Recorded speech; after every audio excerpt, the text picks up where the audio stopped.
Hey, what's up, guys?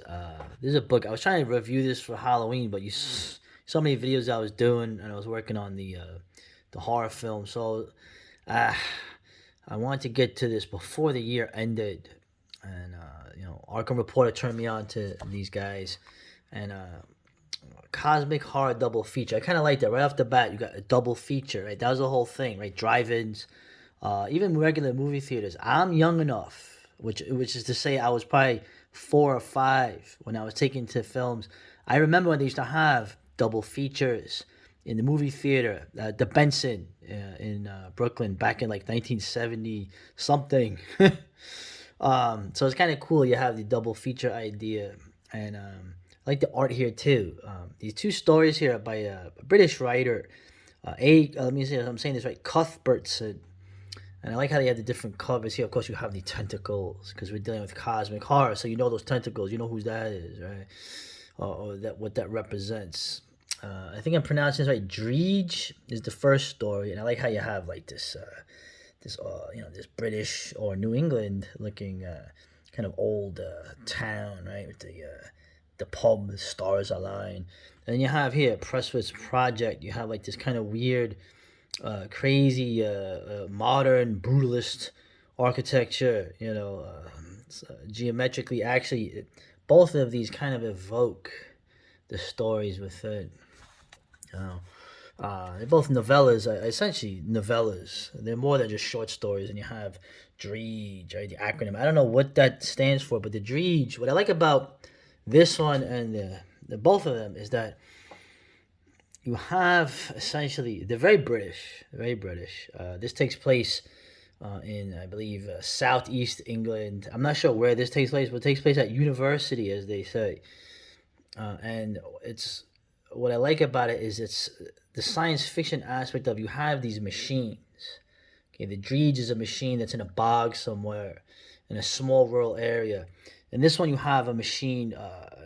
It's like some kind of strange kind of machine. It's almost like a room, like the old camera obscuras that were essentially like rooms, uh, where this device is like a giant tuning fork which is trying to attune things to a certain frequency from beyond.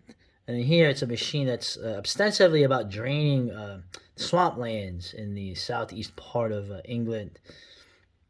And of course, what they're getting at is very diabolical. What I like about it, like what I like about Halloween 3, right, that film, what I like about the metaphors in here is very metaphorical.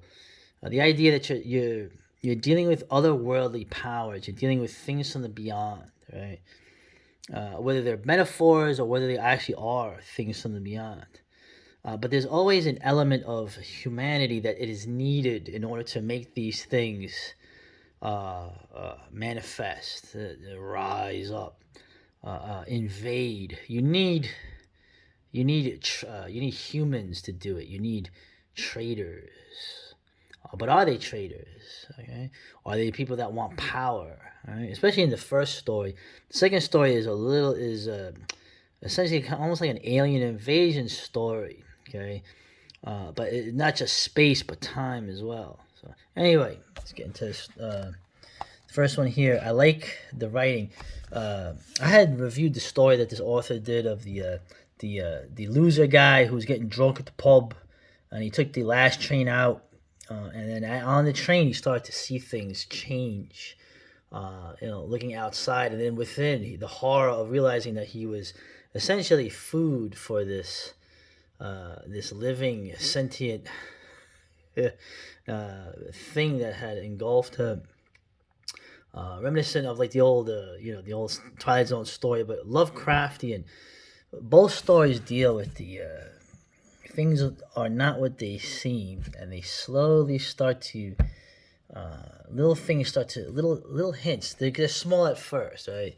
They build up the whole Lovecraftian idea of the impending dread, but slowly building it up, subtly building up. Something is not right. I mean, high strangeness, as Andy Nowicki and Morgoth talk about the high strangeness, and it starts to increase. Okay, where time and space itself start to. Blur. All right, that's the cosmic aspect of it. Anyway, very recommended. You should get this. This guy is very talented writer. His pacing is good. His ability to, the 3 stories I've read have all been very different. Dredge. It's essentially about a group of contractors, a bunch of hard men, as they say in the UK. A bunch of contractors, like the guys me and my buddy James ran into in Baltimore the night after the riot. You have these guys essentially working for some foreign entity, a bunch of Dutchmen trying to drain the swamp, the fens, right? The fens. And meeting resistance from the locals who are resorting essentially to sabotage to try to stop this draining of the swamp and the what they're trying to accomplish. And these contractors are there to defend it. So there's a lot of kind of violent scenes in it. You get the hard dudes. You got the Scottish guy. His name is Jock, right, which is appropriate. But slowly, the leader, the team leader, and these guys, they start to these fen tigers are pretty bad. It's almost like what was that film? Remember that film, Southern Comfort, where the National Guard guys mess with the Cajuns, and the Cajuns start to hunt them down for real. It's sort of similar to that, where these tough guys, like these are former military men, ass-kicking dudes, like Predator, they kind of run into something where they realize they're in over their heads. So, pretty good story. So, and also everything I'm hearing from the dissidents in the UK that I listen to, you're having a lot of this stuff. You're having, of course, it's the same thing going on in New York. You have all this real estate going on. You have all these construction firms building all these damn places, building skyscrapers, seemingly for nobody, right? Building all these places, buying up places, turning your, what's left of, I mean, not so much New York, but other places. Like out here, I see cornfields getting turned into like these kind of, shitty, fabricated, bourgeois-looking, or not even, little, very fake-looking apartment complexes. Okay, what used to be a cornfield or even a patch of woods. Right? It's happening all over the world.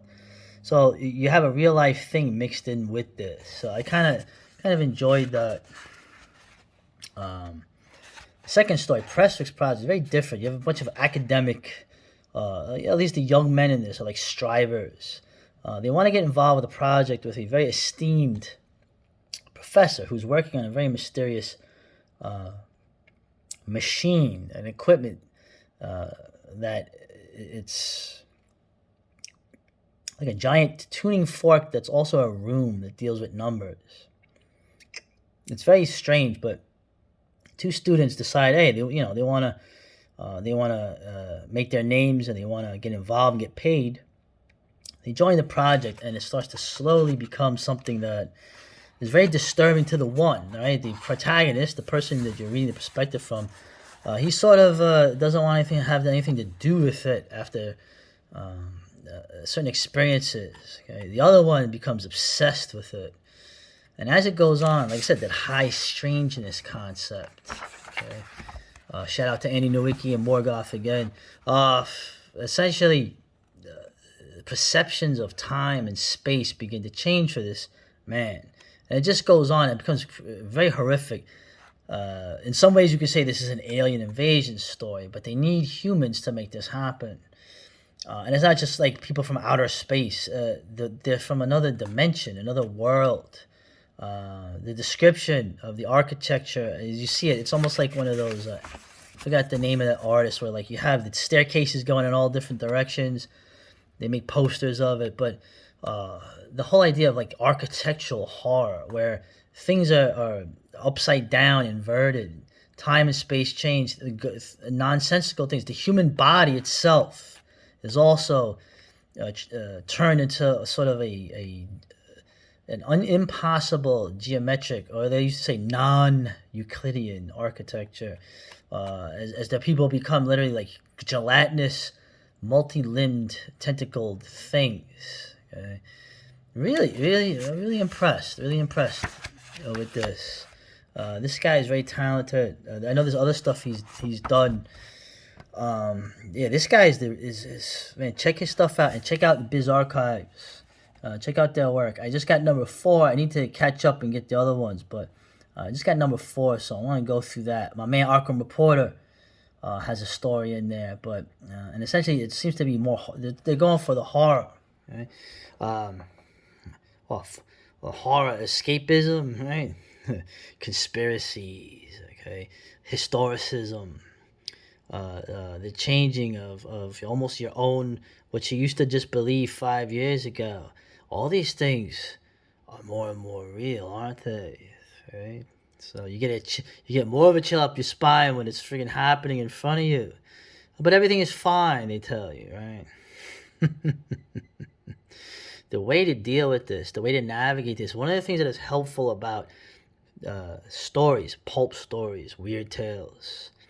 Okay, just like the ancient Greeks said, the sublimation of these very things that you see happening in front of you, where you have no idea what's in store in the next 2 years, the next year, much less the next decade or the next half century or more. So the cosmic horror is useful for that. So and like I said, if Jonathan Bowden was alive, he probably would. Hopefully, he would be mentioning this fella here. So um, also with the Pressfix project, the metaphors continue. Okay, the aliens in this explain that it's a slow process. It's all about the process.